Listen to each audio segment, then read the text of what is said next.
The UFC on Fox event of August 4th, 2012 was quite the eventful Saturday night at the fights, to say the least, with the Dragon Lyoto Machida earning a second crack at the light heavyweight crown. Thoughts on this action-packed card of mixed martial arts artistry? It was amazing. It was really good. I really enjoyed it. You know, great pay-per-view considering the last one I heard wasn't. I didn't see it, but I heard a lot from a lot of people say it didn't do too hot. UFC 149. Yes, a lot of fighters. Yeah, a lot of fighters were stalling. You know. Well, to lunch on that one. Yeah, they were fighting not to lose. So the saying is like they were fighting not to lose instead of fighting to win. If I'm saying it right. So, but this one just like. They lit a fire in their butts, and then they just because everyone was getting knocked out. You know, Brandon Vera's last hurrah. I want to say so because I mean, yes, everyone thought there's maybe I'm not sure if it's out there or not, but there might be talks of Shogun being damaged goods and stuff. And considering that Vera lost to a person who's damaged goods, I think it's about time to get cut. I don't think that talent anyway, so. Like, what would you do in Dana White's position? You will cut a Brandon Vera that struggled with a quote-unquote washed up, seen the best of better days, Shogun Rua? Absolutely, I'd cut him, or at least demote him to Strikeforce. That's what I would do. Well, speaking of UFC 149, I don't think we will view or see a repeat performances from that pay-per-view card. According to the Associated Boxing of Commissions/Commissioners, the following MMA rules that have been drafted goes as follows. Heavier strikes given more weight than number of strikes. Effective aggression and cage control clearly defined. No points for defense. Striking and grappling are equally scored. Your thoughts on these new on the new rulings as it concerning our sport of the mixed martial arts? I think it's a good thing. It's to help judge fights. The really not make fights. I mean, yeah, to make fights for itself, but also to motivate the fighters. Not just okay, I'm gonna just throw my 5-shot combination then back away, and just lead off that, and not finishing the fight, because for if the guy keeps dropping you, even though you have more punches, evidently you'll win. Evidently that guy that dropped you more will win the fight.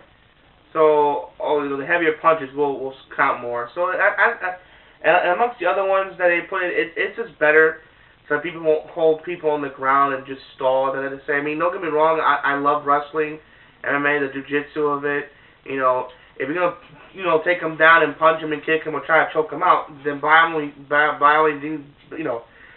means do that. But if you're just gonna take him down and just sit on him and then win like that, then you got nothing coming. Because every night it doesn't count. I mean, yeah, you take him down for the points, but you'll get no points for Are you agreeing with your boy Stefan Bonner's take about that they probably missed out on adding an extra additional element, like maybe penalizing for stalling?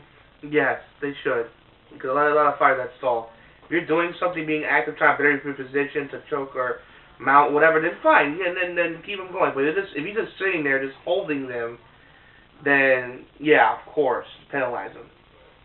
Again, the new rules that are soon to be implemented, if they haven't already, and according to last night's card of the August 4th of UFC on Fox, it looks like these rules have already been implemented, but they pretty much goes as follows.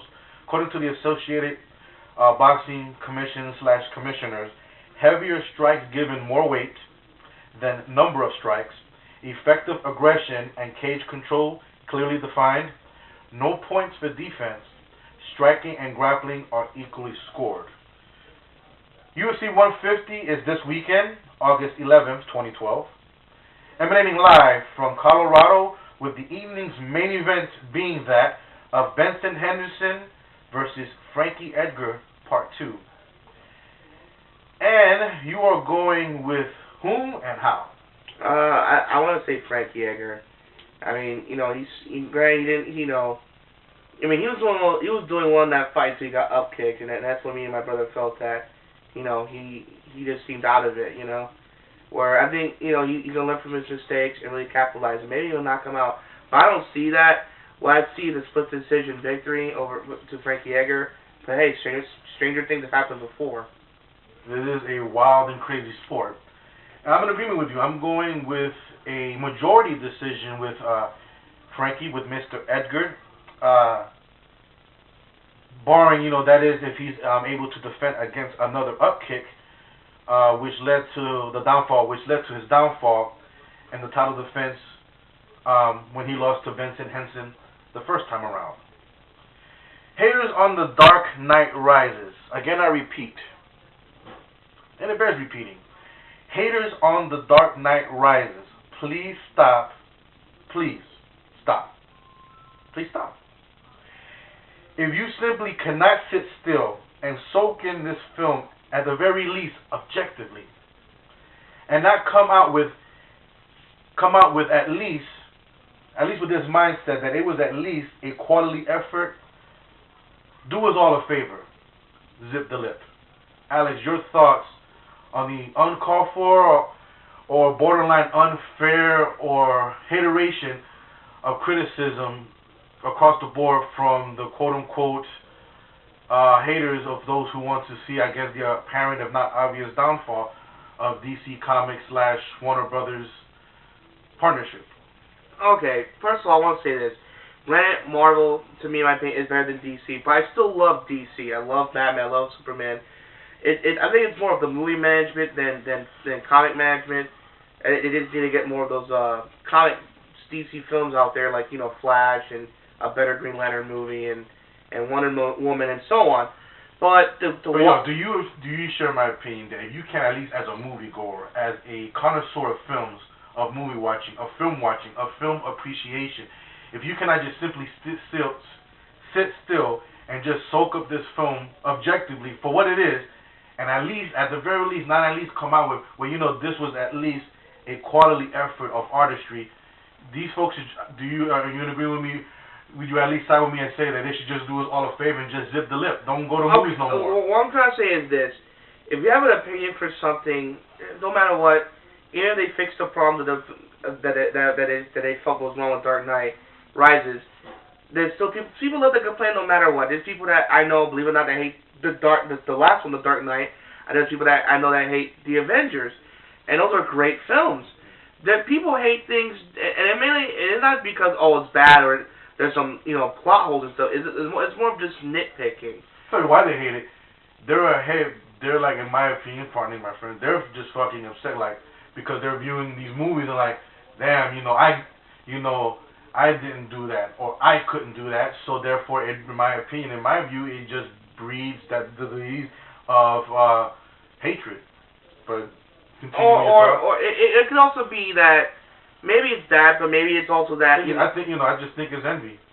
Or maybe it's that it's just Marvel haters that hate on DC. It could be that, or there's people that don't like Batman, or all I gotta say is this: if you have an opinion for something, make it a valid opinion. Otherwise, people are not gonna care about what you have to say. But share with the viewers out there your personal take, your review, Al X's review on The Dark Knight Rises. Oh, I loved it. It was great. Is it better than Dark Knight? No, of course. No, Dark Knight is still the better of the three, but it's still better than Batman Begins. And it's a fine way to end a trilogy. It's overall the best trilogy of films I've seen probably since The Matrix, in my opinion, and Spider-Man. So there's some movies there's some sequels that didn't do well in other previous franchises, but this is one of the few franchises that all the films were pretty damn good. So you feel, and now going further, sticking to the media, or the medium that is the film industry, Al X's early preview on this fall's most anticipated Disney, at least to us, movies to come out in a while, arguably since Toy Story 3, with Alex's early fall preview of Disney's Wreck-It Ralph. Yeah, I heard about it, and I saw the trailer, and everyone got the same thing as I have. It's like a modern interpretation of Roger Rabbit, from the standpoint that all these icon video game characters from these different companies are all together in this one film. And granted, yes, they are using generic things like Heroes Duty, which is probably a clone of Call of Duty, and Sugar Rush, which is another thing of Mario Kart. But but I'm pretty sure if this film does successful, we'll actually see the real thing in the sequel. Right now, it's just the first of its kind. They want to see if it'll do well first, and in which case it is. It's Pixar. It's Disney. When it comes to animation like this, it's always a hit on the marks. It's always a home run. So they're gonna do an incredible job with this. It looks amazing. I look forward to Disney movies since the Pirate movies and the Prince of Persia movie. I mean, it looks really that damn good, and it's probably the best Disney looking movie ever.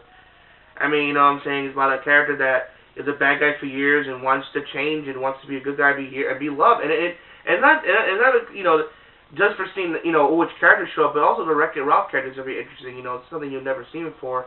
To see if he can redeem himself and make him a lovable character.